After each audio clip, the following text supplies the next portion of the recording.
Bilang Kapitulo 28, ang pang-araw-araw na mga handog. Sinabi ng Panginoon kay Moises, sabihin mo sa mga Israelita na kailangan silang maghandog sa akin ng mga handog sa pamamagitan ng apoy sa nakatakdang panahon. Ang mga handog na ito ay ang pagkain ko, at ang mabangong samyu nito ay makalulugod sa akin. Kaya sabihin mo ito sa mga Israelita, ito ang mga handog sa pamamagitan ng apoy na inyong iaalay sa Panginoon araw-araw, 2 tupa na 1 taong gulang at walang kapintasan.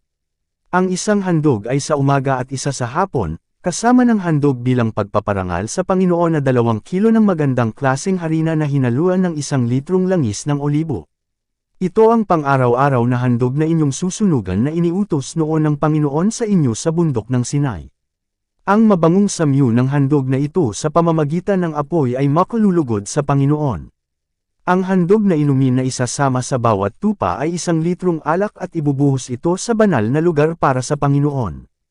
Ito rin ang gagawin ninyo sa 2 tupa na ihahandog ninyo sa hapon. Samahan din ninyo ito ng 1 handog bilang pagpaparangal sa Panginoon at handog na inumin. Ang mabangong samyu ng handog na ito sa pamamagitan ng apoy ay makalulugod sa Panginoon. Ang mga handog sa araw ng pamamahinga. Sa araw ng pamamahinga, maghandog kayo ng 2 tupa na 1 taong gulang at walang kapintasan, kasama ang handog na inumin at ang handog bilang pagpaparangal sa Panginoon na 4 na kilo ng magandang klaseng harina na hinaluan ng langis.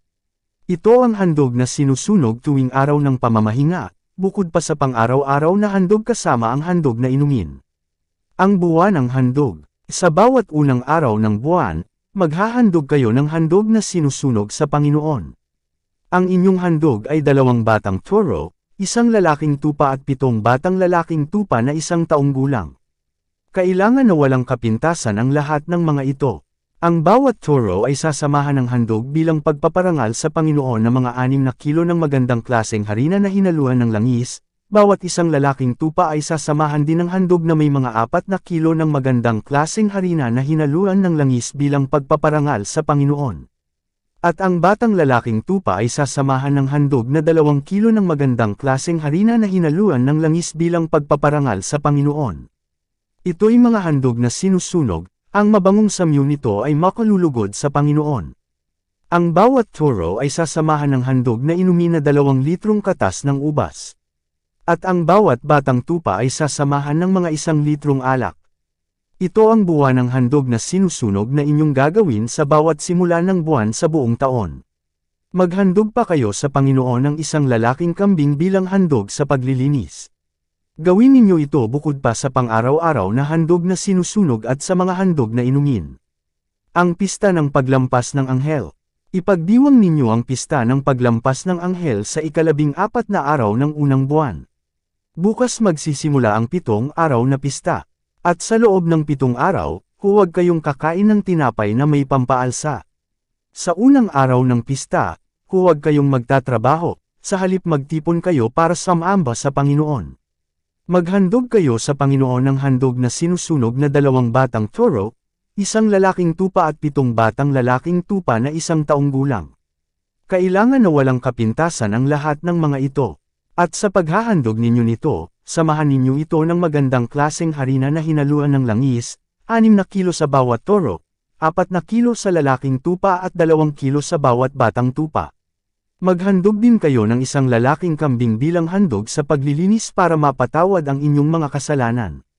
Ayalay ninyo ang mga handog na ito bukod pa sa inyong pang-araw-araw na handog na sinusunog tuwing umaga. Sa ganitong paraan ninyo ayalay itong mga handog sa pamamagitan ng apoy bilang pagkain para sa Panginoon. Gawin ninyo ito bawat araw sa loob ng 7 araw. Ang mabangong samyu ng mga handog na ito ay makalulugod sa Panginoon. Ihandog ninyo ito bukod pa sa pang-araw-araw na handog na sinusunog at sa handog na inumin. Sa 7 araw, muli kayong magtipon sa pagsamba sa Panginoon. At huwag kayong magtatrabaho sa araw na iyon. Ang mga handog sa panahon ng pista ng pag-aani. Sa unang araw ng pista ng pag-aani, sa panahon na maghahandog kayo sa Panginoon ng bagong ani ng trigo, huwag kayong magtatrabaho, sa halip magtipon kayo bilang pagsamba sa Panginoon. Maghandog kayo ng handog na sinusunog, 2 batang toro, 1 lalaking tupa at 7 batang lalaking tupa na 1 taong gulang. Ang mabangong samyu ng handog na ito'y makalulugod sa Panginoon. At sa paghahandog ninyo nito, samahan ninyo ito ng magandang klaseng harina na hinaluan ng langis, 6 na kilo sa bawat toro, 4 na kilo sa lalaking tupa at 2 kilo sa bawat batang tupa. Maghandog din kayo ng isang lalaking kambing para sa kapatawaran ng inyong mga kasalanan. Ihandog ninyo ito kasama ang mga handog na inumin bukod pa sa pang-araw-araw na handog na sinusunog at ng handog bilang pagpaparangal sa Panginoon. Siguraduhin ninyo na ang mga hayop na ito ay walang kapintasan. Bilang Kapitulo 20, ang mga handog sa pista ng pagpapatunog ng mga trumpeta. Sa unang araw ng ikapitong buwan, huwag kayong magtatrabaho, sa halip magtipon kayo para sumamba sa Panginoon. Sa araw na iyon ay patunugan ninyo ang mga trumpeta. Pagkatapos, mag-alay kayo ng mga handog na sinusunog na ang mabangong samyu nito ay makalulugod sa Panginoon, 1 batang toro, 1 lalaking tupa at 7 batang tupa na 1 taong gulang. Kailangang walang kapintasan ang lahat ng mga ito. Sa paghahandog ninyo ng mga ito, samahan ninyo ito ng mga handog bilang pagpaparangal sa Panginoon. Magandang klaseng harina na hinaluan ng langis ang ihalo ninyo 6 na kilo sa bawat batang toro, 4 na kilo para sa lalaking tupa at 2 kilo sa bawat batang tupa. Maghandog din kayo ng 1 lalaking kambing bilang handog sa paglilinis para mapatawad ang inyong mga kasalanan. Ihandog ninyo ito bukod pa sa buwanan at pang-araw-araw na mga handog na sinusunog na may kasamang handog bilang pagpaparangal sa Panginoon at mga handog na inumin. Mga handog ito na sinusunog, at ang mabangong samyu nito ay makalulugod sa Panginoon. Mga handog sa araw ng pagtubos. Sa 10 araw nitong ikapitong buwan, magtipon kayo para sumamba sa Panginoon. Kailangang mag-ayuno kayo at huwag kayong magtatrabaho. Pagkatapos, mag-alay kayo ng handog na sinusunog, na ang mabangong samyu nito ay makalulugod sa Panginoon, 1 batang toro, 1 lalaking tupa at 7 batang tupa na 1 taong gulang. Kailangang walang kapintasan ang lahat ng mga ito. Sa paghahandog ninyo, samahan ito ng handog bilang pagpaparangal sa Panginoon. Ang isama ninyo ay magandang klaseng harina na hinaluan ng langis 6 na kilo sa bawat batang toro, 4 na kilo sa bawat lalaking tupa at 2 kilo sa bawat batang tupa. Maghandog din kayo ng 1 lalaking kambing bilang handog sa paglilinis, bukod sa isa pang handog sa paglilinis para sa kapatawaran ng inyong kasalanan at sa pang-araw-araw na handog na sinusunog na may kasamang handog bilang pagpaparangal sa Panginoon, at sa handog na inumin. Ang mga handog sa pista ng pagtatayo ng mga kubol. Sa 15 araw ng buwan ding iyon, huwag kayong magtatrabaho, sa halip magtipon kayo para sumamba sa Panginoon. Magdiwang kayo ng pista para sa Panginoon sa loob ng 7 araw. Mag-alay kayo ng mga handog na sinusunog na ang mabangong samyu nito ay makalulugod sa Panginoon. Sa unang araw, ito ang inyong ihandog, 13 batang toro, 2 lalaking tupa at 14 na batang tupa na 1 taong gulang. Kailangang walang kapintasan ang lahat ng mga ito. Sa paghahandog ninyo nito, samahan ninyo ito ng handog bilang pagpaparangal sa Panginoon. Haluan ninyo ito ng magandang klaseng harina na hinaluan ng langis 6 na kilo sa bawat batang toro, 4 na kilo sa bawat lalaking tupa at 2 kilo sa bawat batang tupa. Maghandog din kayo ng 1 lalaking kambing bilang handog sa paglilinis, bukod pa sa pang-araw-araw na handog na sinusunog na may kasamang handog bilang pagpaparangal sa Panginoon at handog na inumin. Sa 2 araw, ito ang inyong ihandog, 12 batang toro, 2 lalaking tupa at 14 na batang tupa na 1 taong gulang. Kailangang walang kapintasan ang lahat ng mga ito. Sa paghahandog ninyo nito, samahan ninyo ito ng tamang dami ng handog bilang pagpaparangal sa Panginoon at handog na inumin. Maghandog din kayo ng 1 lalaking kambing bilang handog sa paglilinis bukod pa sa pang-araw-araw na handog na sinusunog na may kasamang handog bilang pagpaparangal sa Panginoon at handog na inumin. Sa 3 araw, maghandog kayo ng 11 batang toro, 2 lalaking tupa at 14 na batang tupa na 1 taong gulang. Kailangang walang kapintasan ang lahat ng mga ito. Sa paghahandog ninyo nito, samahan ninyo ito ng tamang dami ng handog bilang pagpaparangal sa Panginoon at handog na inumin.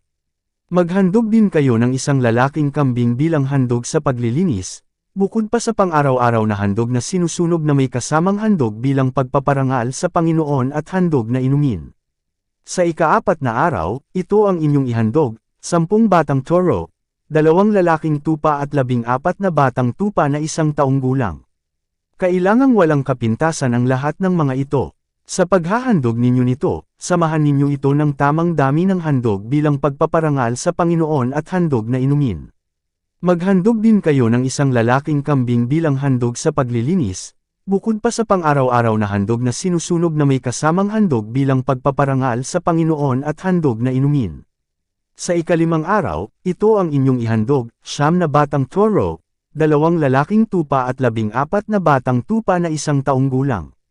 Kailangang walang kapintasan ang lahat ng mga ito. Sa paghahandog ninyo nito, samahan ninyo ito ng tamang dami ng handog bilang pagpaparangal sa Panginoon at handog na inumin. Maghandog din kayo ng 1 lalaking kambing bilang handog sa paglilinis, bukod pa sa pang-araw-araw na handog na sinusunog na may kasamang handog bilang pagpaparangal sa Panginoon at handog na inumin. Sa ika-6 na araw, ito ang inyong ihandog, 8 batang toro, 2 lalaking tupa at 14 na batang tupa na 1 taong gulang. Kailangang walang kapintasan ang lahat ng mga ito. Sa paghahandog ninyo nito, samahan ninyo ito ng tamang dami ng handog bilang pagpaparangal sa Panginoon at handog na inumin. Maghandog din kayo ng 1 lalaking kambing bilang handog sa paglilinis, bukod pa sa pang-araw-araw na handog na sinusunog na may kasamang handog bilang pagpaparangal sa Panginoon at handog na inumin. Sa ika-7 araw, ito ang inyong ihandog, 7 batang toro, 2 lalaking tupa at 14 na batang tupa na 1 taong gulang. Kailangang walang kapintasan ang lahat ng mga ito. Sa paghahandog ninyo nito, samahan ninyo ito ng tamang dami ng handog bilang pagpaparangal sa Panginoon at handog na inumin. Maghandog din kayo ng 1 lalaking kambing bilang handog sa paglilinis, bukod pa sa pang-araw-araw na handog na sinusunog na may kasamang handog bilang pagpaparangal sa Panginoon at handog na inumin. Sa ika-8 araw, huwag kayong magtatrabaho, sa halip magtipon kayo para sa pagsamba sa Panginoon. Mag-alay kayo ng handog na sinusunog na ang mabangong samyo nito ay makalulugod sa Panginoon, 1 batang toro, 1 lalaking tupa at 7 batang tupa na 1 taong gulang. Kailangan na walang kapintasan ang lahat ng mga ito. Sa paghahandog ninyo nito, samahan ninyo ito ng tamang dami ng handog bilang pagpaparangal sa Panginoon at handog na inumin. Maghandog din kayo ng 1 lalaking kambing bilang handog sa paglilinis, bukod pa sa pang-araw-araw na handog na sinusunog na may kasamang handog bilang pagpaparangal sa Panginoon at handog na inumin. Bukod pa sa mga handog para sa pagtupad ng inyong panata at mga handog na kusang loob, maghandog din kayo sa Panginoon sa nakatakdang mga pista ng mga handog na ito, mga handog na sinusunog, mga handog bilang pagpaparangal sa Panginoon, mga handog na inumin at mga handog para sa mabuting relasyon. Sinabing lahat ito ni Moises sa mga Israelita ayon sa iniutos sa kanya ng Panginoon.